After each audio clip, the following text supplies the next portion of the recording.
Сәлеметсіздер, құрметті тыңдаушылар. Бүгін біз Қазақстан Халқы Ассамблеясының адалдық, жауапкершілік, азаматтық ұстаным және заңды құрметтеу мәдениетін қалыптастыруға бағытталған адал азамат жобасының қалай іске асырылып жатқаны туралы әңгімелесеміз. Бүгінгі біздің қонақтарымыз Елеусізов Ескендір Исмақұлы, Солтүстік Қазақстан облысының Қазақстан Халқы Ассамблеясының Ақсақалдар кеңесінің төрағасы. Тәжин Жангелді Уақпанұлы, Солтүстік Қазақстан облысының Қазақстан Халқы Ассамблеясының Ақсақалдар кеңесінің төрағасының орынбасары. Сізге уақыт тауып келген үшін көп рахмет. Ал енді сұрақтарымызға кірісейік.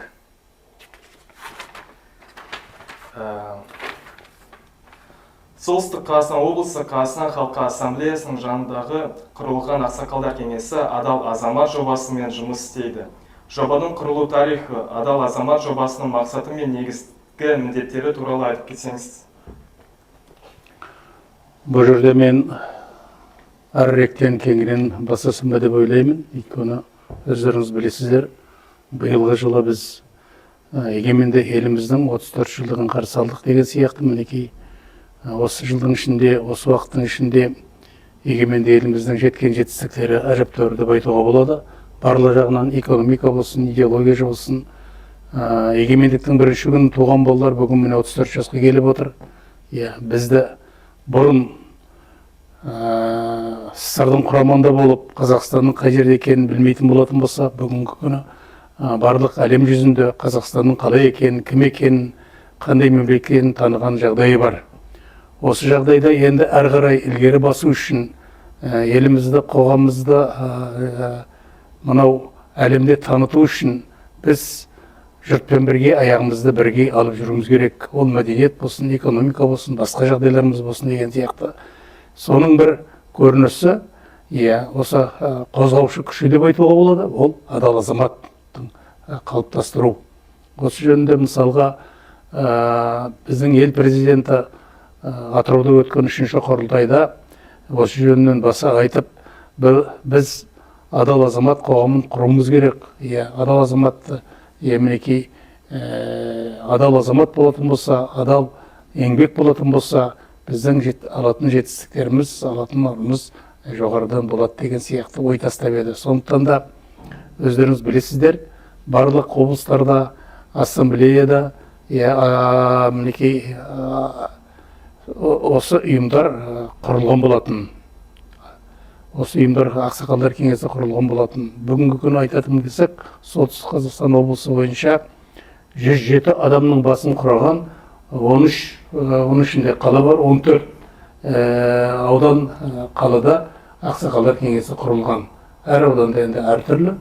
Бүгінгі күні мінекей бір жылдық жұмысымызды қорытындылайтын болсақ, әжептәуір жұмыстар істеліп, осы адал азамат жөнінде, енді адал азаматтың негізіне келетін болсақ, жаңа өзіңіз айтып өткендей, бұл деген сөз жоғары адамгершілік қасиеттер менен жауапкершілік бар адамдарды қалыптастыру, патриоттық сезім, жастарға әлеуметтік жауапкершілік, заңға және тәртіпке құрмет көрсету деген сияқты, отбасылық құндылықтарды дәріптеу, азаматтық еңбекке құрмет, адалдық және үнемділікті тәрбиелеу деген сияқты осындай оның өзі тармақтары бар. Сондықтан да бүгінгі күні мен ойлаймын, барлық жерде Қазақстан бойынша адал азамат қоғамы мінекей толыққанды жұмыс істеп жатыр деп. Мен қосымша айта кетейін. Алдымен енді мына Ақсақалдар кеңесі деген Қазақстан Халқы Ассамблеясының құрамындағы қоғамдық ұйым. Бұл ұйымға біздің қаланың ең ардақты, аяулы, өз еңбегімен елге көзге түскен ел ішінде сыйлы азаматтар мүше болды. Олардың енді алдымен сол адамгершілік қасиеттерінен, одан басқа да көптеген мақтаған сөздер айта болады. Алдымен отанның тағдырына, тәуелсіздіктің тағдырына деген осындай көңілі. Сондықтан біздің тәуелсіз мемлекетіміздің мынау саяси жүйесіндегі өзгерістер, демократиялық мынау халықтың еститін осындай бір органның біреу құрылтай болды. Сол құрылтайдың өткен бар жиындарында айтылған сөздерге құлақ түріп отырдық.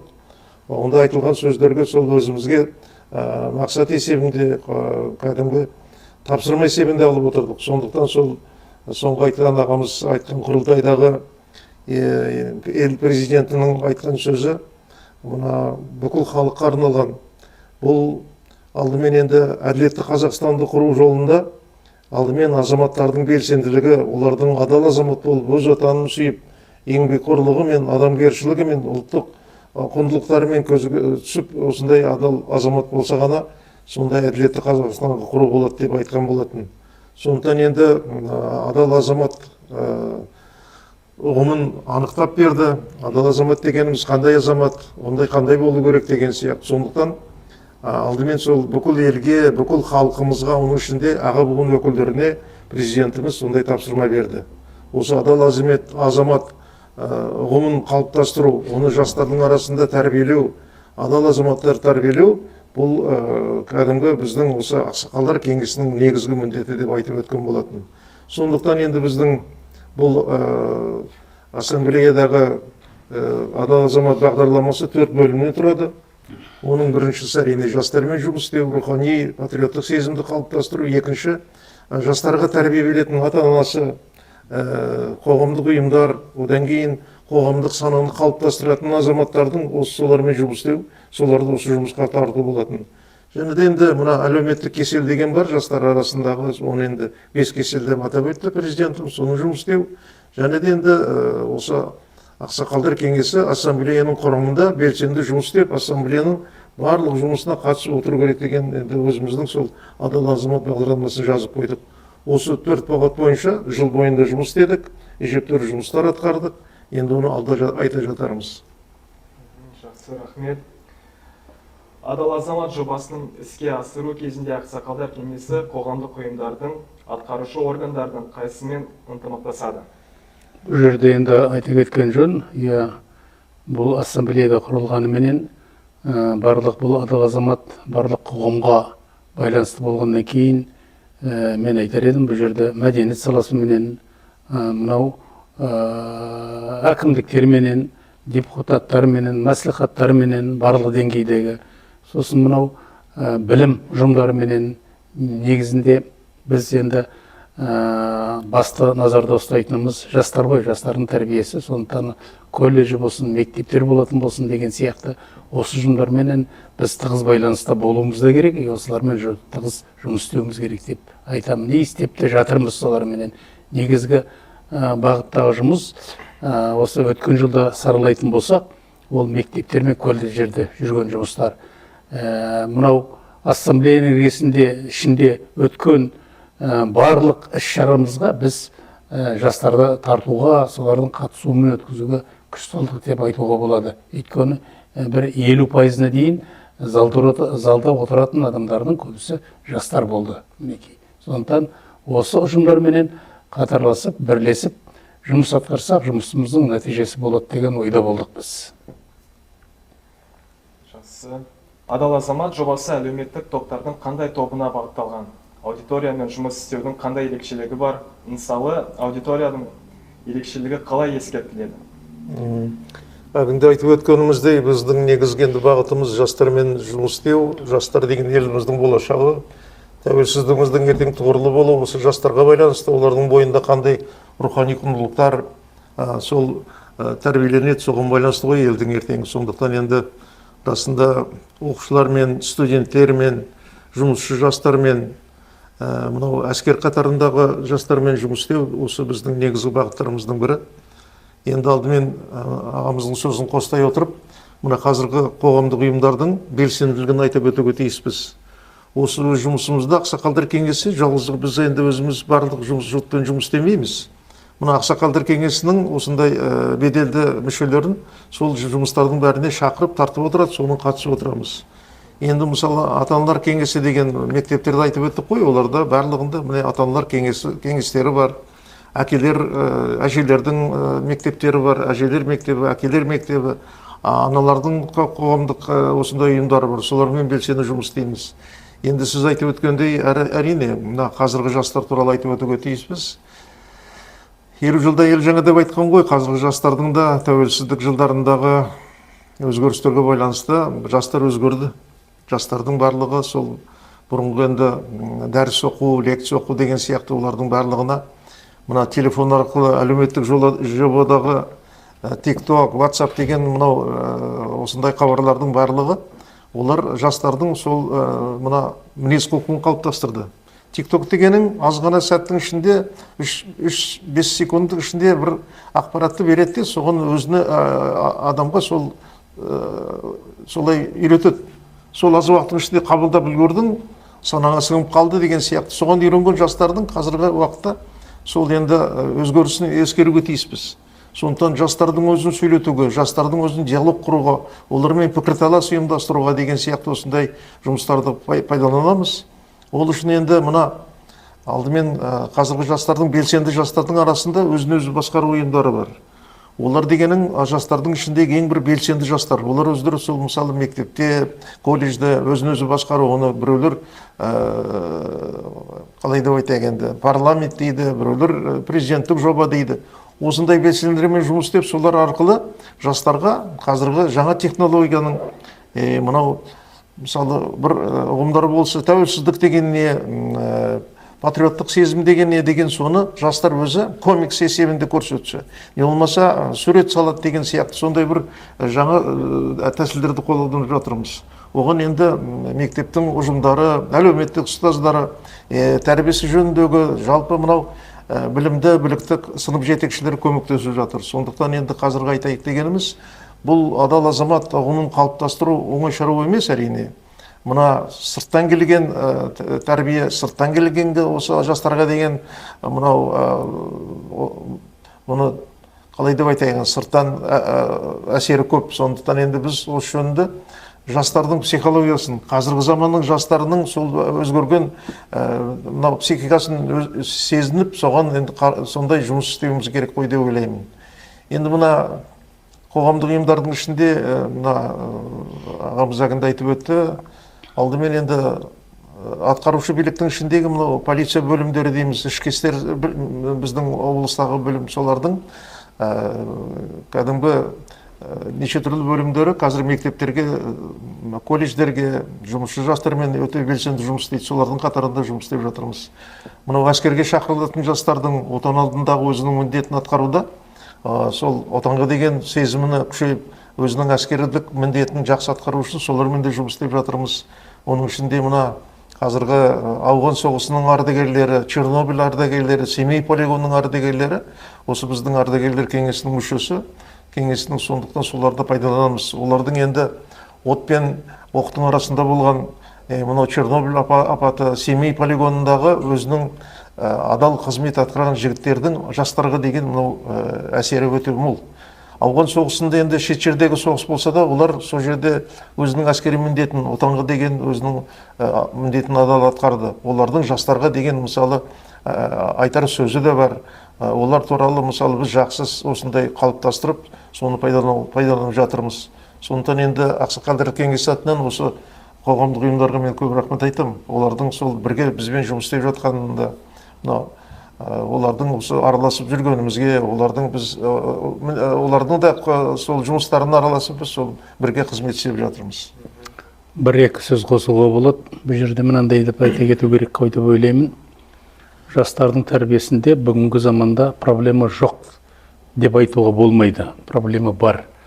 Мысалға, мынау дінді алып қарайтын болсақ, мынау солтүстік Қазақстан облысы, осы солтүстік өңірде ол енді бізде шамалап, былай бір Атырау, анау Ақтөбе, сол оңтүстік өңірлерді қарасам болатын болсақ, мынандай ақсақалдылар деген сияқты, басқа дінге ауысып, сол діннің өзін дұрыс түсінбеу деген сияқты, ол бар проблема мысалға.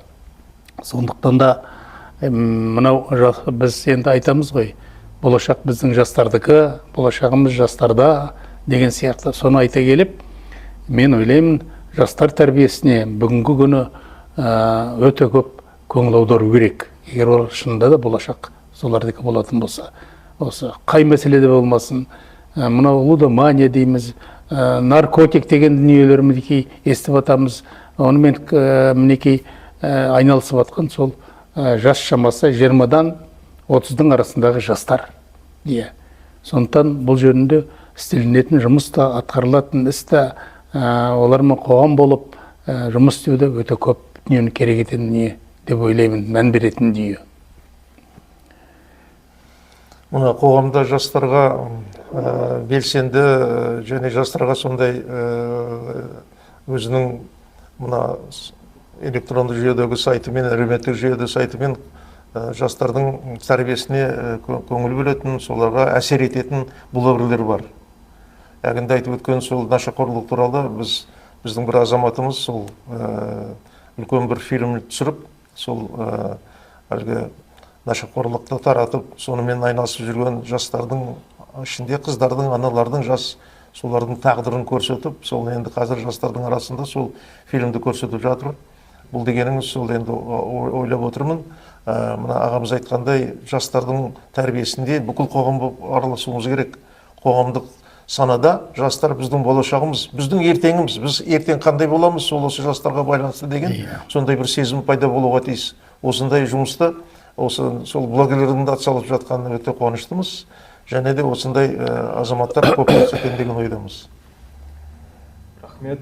Ұлы Отан соғысындағы жеңістің 80 жылдығын, Бауыржан Момышұлының 115 жылдығын, Әлия Молдағұлының 100 жылдығын мерекелеу аясында жастарды патриоттық тәрбиелеуге, тарихи жадын жаңартуға және батырлардың ерлігіне құрметпен қарауға бағытталған қандай іс-шараларды ұйымдастырылды? Бұл жерде мынаны айта кету керек деп ойлаймын. Біз мінекей биыл жылы, өткен жылы мінекей Ұлы Отан соғысының біткеніне 80 жылдығын атап өттік. Соғыс біткеннен бері міне 80 жыл толған екен. Осы уақыттың ішінде мына енді өзіміз мінекей өмір сүрген уақыт бір тиіш заманда өмір сүрген сияқты болдық. Ал қазіргі жағдай мінекей, тап қазіргі жағдай. Мынау геополитический жағдай дейді ғой, мінекей өте күрделі жағдай. Өзіміз мінекей Россиямен Украинаның соғысы, одан қалатын болса Иран, Ирак, анау Ливия, Сирия деген сияқты, одан қалса кешегі анау Венесуэла мен Американың тағы осындай әр жерлерден өрт шығып жатқан жағдайлар бар. Сондықтан қазіргі жағдай аса бапты жағдай деп айтуға болмайды. Сондықтан да ол 80 жылдықтың мәнісін, сондағы біздің жеңісімізді, сондағы ерлік көрсеткен адамдардың бүгінгі күні ерлігі де, олардың істеген істері де, олардың жасап кеткен патриоттық істері де өзінің орнын айшықты тауып отыр деп айтуға болады. Дұрыс айтып кеттіңіз. Енді өзімізге белгілі атамыз деп айтуға болады, ағамыз деп айтуға болады, Бауыржан Момышұлының ерлігі. Мынандай қазір сөздер айтылып жүр. Егер де сол Бауыржан Момышұлы сияқты Москваның түбінде ерлік көрсеткен азаматтар болмаса, бүгін біз қайда отырар едік? Өйткені Москваның тағдыры осы кісілерге байланысты болды. Анау сөз бар ғой, за нами Москва, шегінетін жер жоқ деген сияқты. Олардың айтқан сөздері мінекей. Сондықтан Бауыржан Момышұлының жалпы соғыс кезінде көрсеткен ерлігі, адамгершілігі, оның қайраттылығы, оның елге, жеріне деген берілгендігі көп уақытқа дейін жастарға да болсын, адамзат баласына үлгі деп айтуға болады. Ал енді Әлия Молдағұлова апамыз мінекей тоже мінекей сол жас кезінен өз сұранып барып, мысалға әскер қатарына барып деген сияқты ерлік көрсеткен. Ол міне қыз балаларға отанын қалай сүю керек, ерлікті қалай көрсету керек. Олар мысалға адам баласының ең қасиетті, ең қадірлейтін өзінің өмірі. Міне Әлия Молдағұлова сол өмірін қиған. Ел үшін, жер үшін, азаттық үшін деген сияқты. Бұл жерінен соғыс жөнінен көп айтуға болады. Анау қазіргі мінекей историктер шығарып жатыр. Егер де неміс фашизмі жеңетін болса, олардың планында мысалға Қазақстан деген болуға тиіс емес екен. Бір отаны халық. 70-80%-ын ол жердің жою керек, 30%-ын, 20-30%-ын қалдырып, оларды құлдық санаға енгізу керек деген сияқты. Жалпы Совет үкіметін қалқан солай деп есептеген. Олардың керегі біздің байлығымыз болған, біздің сол жұмысшы күшіміз болған деген сияқты. Бізді ел қылып, халық қылып, жер жүзінен олар құртпақшы болған. Көрдіңіз бе? Енді ойлап қараңыз мысалға. Сондықтан да ол 27 миллион деп, енді 29 миллион деп атап, 27 миллион деп атады. Қаншама халық, даже мінекей осы Солтүстік Қазақстан облысының соғысқа шақырылған адамдарының жартысынан көбісі мінекей келмей қалған. Ол деген сөз әр үйден біреуінің әкесі, біреуінің ағасы, біреуінің жолдасы, күйеуі, яғни соғыста қаза тапты деген сөз. Сондықтан да бұл соғыс қайталанбас үшін, адамзат баласының қайғы қасіреті келмес үшін біз әр уақытта бұл 80 жылдықты атап өтіп, оны сондай батырларымызды мысалға жастар үшін, болашақ үшін олардың ерлігін айтып, елін қорғау, жерін қорғау, батыр болу ол екінің бірінің қолынан келетін жұмыс емес. Ол үшін жұмыс жүргізу керек, ол үшін айту керек, ол үшін намыс керек, тағы сондай көп дүниелер керек деп айтуға болады. Сондықтан да Әлия Молдағұлованың 100 жылдығын, Бауыржан Момышұлының 115 жылдығын өткен жылы біз конференциялар, жеке кездесулер, дөңгелек үстел, көп іс-шаралар өткізілді. Оны айтылды да, мысалға. Жақсы, құқық қорғау органдарымен бірлесе жастардың құқықтық сауаттылығын мен мәдениетін арттыруға қандай шаралар өткізілді? Құқық қорғау органдарында айтып өткендей, олардың қазір жастармен тәрбие жөніндегі үлкен іс жоспарлары бар. Мына бізді оларды өздері шақырып отырады, өздерінің мына жастармен кездескен уақытта, мысалы мектептерде, колледждерде, еңбекші коллективтерінде біз ақсақалдар кеңесінің мүшелері, жалпы ардагерлер, соған біз қатысамыз. Сондықтан енді мына құқық қорғау органдарының ювеналды полиция дейді, жасөспірімдермен жұмыс жөніндегі комиссияның мүшесінде біздің ардагеріміз бар. Ал жалпы енді мына сол жасөспірімдер ісі жөніндегі милиция қызметкерлерінің, полиция қызметкерлерінің жұмысына біз белсене араласып отырамыз. Олармен бірге, мысалы, мына қазір енді технологияның өркендеген заманы ғой. Бейне фильмдер, бейне роликтер, мынау реклама, басқа да технологиялық осындай заттар шығарған уақытта соған қатысып отырамыз. Мынау фильмдер көрсетілген уақытта жастарды жинап, соларда біз сөз сөйлейміз. Өйткені енді жастарға кейбір нәрсені баса айтып, мынау құқық бұзушылықтың не екенін, құқық бұзушылықтың заң жүзінде жауапкершілік қай уақыттан басталатындығы туралы, және де біз мынау ата-аналар мен ата-аналар комитеті деп отырмыз ғой, ата-аналар кеңесі солармен жұмыс істеп, үйдегі тәрбие. Алдымен ата-анасы, әкесі айтып отыруға тиіс жауапкершілік жөнінде. Отан алдындағы адалдық туралы, жауапкершілік жөнінде, құқық бұзушылық туралы үйде айтылмаса, ол өте қиын. Жұрттың барлығына жеткізу, ол әрбір әке өзінің баласымен ие болу керек деп қазақша айтады ғой. Сондықтан осы жұмысты біз ата-аналар кеңесімен, әкелер кеңесімен солармен жұмыс істеп жатырмыз. Сондықтан енді бұл жұмыс өте ауқымды жұмыс. Құқық бұзушылықтың ішінде енді әрине әгінде айтып өткендей мынау құдай-ау есіртке деген бәле шығып жатыр, ол да болсын. Соларын тарату жөніндегі арзан ақшаға құныққан, арзан ақша табамыз деп қазір Теміртордың ар жағында жүрген жастарымыз өте қиын, олардың тағдыры ертең не болады деп ойлаймыз. Сондықтан енді бұның барын алдын алу үшін бүкіл қоғам болып жұмыс істеп жатырмыз. Ақсақалдарымыз бұл жұмыста басында. Бір ауыз қоса кететін жағдай, мына біздің ақсақалдар кеңесі болсын, ұлттық ұлан біздің академиясы барын білесіздер. Онда мінекей болашақ офицерлер дайындалып шығады деген сияқты. Солардың барлық іс-шарасына біз бастан аяқ қайда қатысамыз. Анау диплом алған уақытында болатын болсын, ант қабылдаған уақытында болсын, үлкендер болып батамызды беріп деген сияқты. Олардың сол мынау оқып жатқан оқулары, істеп жатқан істері болашақ елімізге керек, жас мемлекет керек екенін айтып деген сияқты. Ол бір. Екіншіден мынау призывной уақыт қой, енді жас азаматтарды әскерге шақырып жатқанда солардың мысалға тоже ант қабылдаған кезінде, шақырған кезінде отанға керек екен, олардың осы қызметі, отанға қызмет ету, әскерге бару деген ол әр азаматтың өзінің борышы екенін айтып түсіндіріп, соларға батамыз беріп, ол да болса бір тәрбиеліктің мәні зор деп есептейміз. Үлкендердің сөзін естіп, олардың ең құрметтесі екенін айтатын, соны естіп өскен азамат баратын служить еткен жерінде аман-есен, абыроймен, беделменен служить етсін деген сияқты сондай тілекпен шығарып салып жатамыз. Ол да болса бір тәрбиеліктің бір мағынасы деп есептеуге болады мысалы. Рахмет. Ақсақалдар кеңесі рухани адамгершілік негіздері тәрбиелеуде және жалпыұлттық құндылықтарды насихаттауға және қоғамда патриотизм, адалдық, әділдік құндылықтарын игерітуде жастарға ықпал ететін адамдардың қандай санатымен жұмыс істейді? Бұл жерде көп дүние айтуға болады. Біз енді мінекі басындағы сөздерімізді айтып та кеттік. Негізгі жұмысымыздың бағыты сол жастармен жұмыс істеу деп айттық.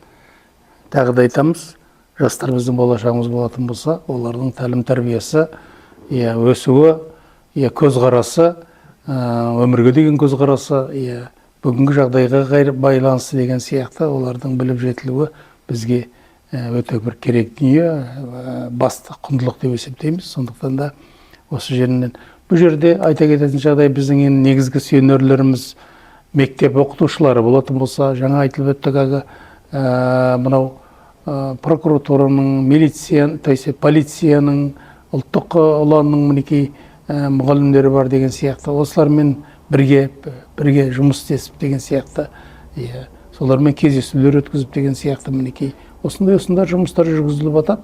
Ол өйткені ол патриотизм бір күнде болатын, бір уақытта бір шамада болатын дүние емес. Ол үшін мысалға не істеу керек? Ол тек қана құр сөзбен шектеліп қалатын дүние емес, ол іспен ақталатын жұмыс. Өзің мысалға студент болатын болса, ол дұрыс оқу керек, тәртібі дұрыс болу керек, қоғамда өзі жүріп тұруы дұрыс болу керек деген сияқты. Барлық адамның өзінің бір шектеулі жағдайлары бар деген сияқты. Сондықтан да осы жөнінде түсіндіру жұмыстары біздің тарапымыздан реті келгенде, жағдайы келгенде жүргізіліп жатады. Жастарға еңбекқорлықтың, табысқа жетудің, табыстың биік шыңына жетуді кейбір өнер қайраткерлері, спортшыларымыз үлгі. Соларды енді насихаттау бағытында сол мысалы Ризабек деген бауырымыз әлем чемпионы болып келген уақыттарды жастарды ұйымдастырып, біз мынау аэропорттан қарсы алдық. Жастар көрсін, әлем чемпионы болып келді. Ол дегеніңіз қажырлы еңбектің нәтижесі. Ол бір күнде келген жұмыс емес ол. Еңбекқорлық деген мысалы үлкен бір қасиет бар. Еңбек етпей сол ешкімге жете алмайсың. Соны дәлелдеу үшін сол Ризабек. Наталья Богданова деген қызымыз мысалы әлемнің үздік спортшысы, боксшысы есебі танылды. Соңғы кездесулерде ардагерлер сол ұйымдастырумен және спорттағы ардагерлеріміз бар. Олармен біз көп жұмыс істеп жатырмыз. Сол кісілердің ұйымдастырумен мысалы біз жастарды сол кездесулерге шақырып, спорттық жеңістіндегі мынау сенситив деген ансамбль бар. Құлағы естімейтін мүмкіндігі шамалы сондай жастардың әлемдік деңгейде 7 дүркін мына әлем гран-при жеңіп алды. Соларды қарсы алған уақытта да сол жастарды жинап, солармен кездесу өткізіп, олардың өзінің денсаулығының сондай кінәраты болса да осындай биікке жеткендігі, табысқа жеткендігі ол еңбектің арқасы деген сөзді айтып, біз сондай кездесулер өткізіп жүрміз. Бұл енді алдағы уақытта да жалғастыратын жұмыс. Ол енді бір күнде бола қоймайды. Өнер қайраткерлері бар мысалы. Мына біздің концерттерге кейде сол жастарды апарамыз. Онда сол әлгі қалай деп айтайық, үлкен өнер биігіне шыққан өзіміздің жерлес артистеріміздің қазақ театрындағы үлкен сол керемет спектакльдерде жеңіске жетіп жатқан, гран-при алып жатқан ұжымдарды көрсету, жастарды сол тәрбие еткені жеңістің барлығы еңбектің арқасында келеді. Соны біз ақсақалдар айтып, соны жастарға үлгі көрсетіп жүрміз. Жақсы. Өткен жылы Ақсақалдар кеңесі қоғамдық құрылым ретінде Қазақстан Халқы Ассамблеясының негізгі іс-шараларына қалай қатысты? Енді бұл жерде біз айтуға болады, жалпы өткізілген іс-шаралардың барлығын енді бұл жерде айтып та кету мүмкін емес. Но негізгілерін алатын болсақ, мысалға туған жерге Қазақстанға тағзым деген сияқты сондай бір іс-шара өтті.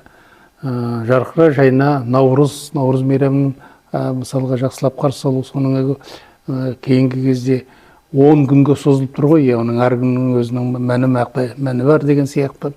Ол да болса біздің халқымыздың салт дәстүрін мысалға насихаттау болып та. Сосын бірлікте 30 жыл деген ассамблея, енді өзіңіз білесіз, былтырғы жылы 30 жылдығын біз атап өттік деген сияқты. Сосын 29 сессия ассамблея соған қатысып, сонда өзіміздің ойымызды айттық деген сияқты.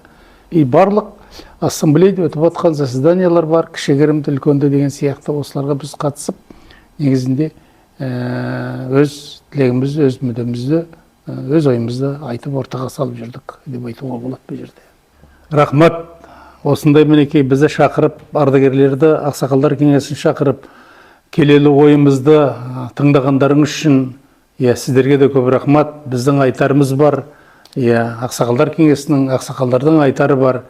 Егер ел мүддесіне, жастардың тәрбиесіне осы біздің бір септігіміз тиіп жатса, біздің осы қоғамда атқаратын жұмысымыздың ілгері басқаны, біздің міндетіміздің ақталғаны деп есептейміз. Сондықтан да осы бізді шақырып, бүгін тыңдағандарың үшін сіздерге де көп рахмат.